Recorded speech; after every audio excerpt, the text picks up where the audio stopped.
Hi అండి. Welcome my channel. అమ్మకు సరైన నిర్వచనం ఏంటో తెలుసుకుందాం. ఒక ఆమె వీసా అప్లికేషన్ కోసం వెళ్ళేటప్పుడు అక్కడి అధికారి అప్లికేషన్ ఫారం పూర్తి చేస్తూ మీరేం పని చేస్తూ ఉంటారు అని అడిగాడు. ఆమె తల్లిని అని సమాధానం ఇచ్చింది. అధికారి కొంచెం అయోమయంగా, ఇక్కడ తల్లి అన్న ఆప్షన్ లేదు మేడం, మీ వృత్తి ఏమిటి అని అడిగాడు. పిల్లల అభివృద్ధి అనే అంశంపై నేను రీసెర్చ్ స్కాలర్ని అని సమాధానమిచ్చింది ఆ గృహిణి. అధికారి మరింతగా అయోమయంతో, మీరు ఈ రీసెర్చ్ ఎక్కడ చేస్తూ ఉన్నారు అని ప్రశ్నించాడు.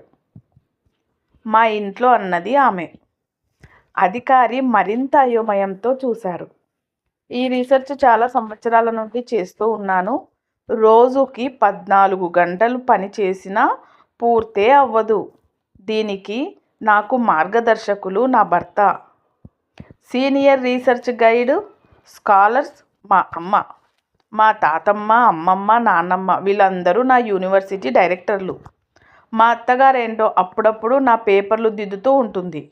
ఇప్పటికే నాకు 2 డిగ్రీలు వచ్చాయి. ఒక అబ్బాయి, ఒక అమ్మాయి అంటూ ముగించింది.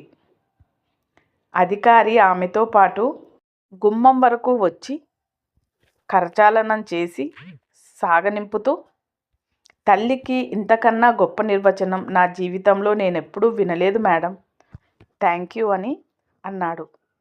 ఎంత గొప్ప అర్థం ఉందో కదండి.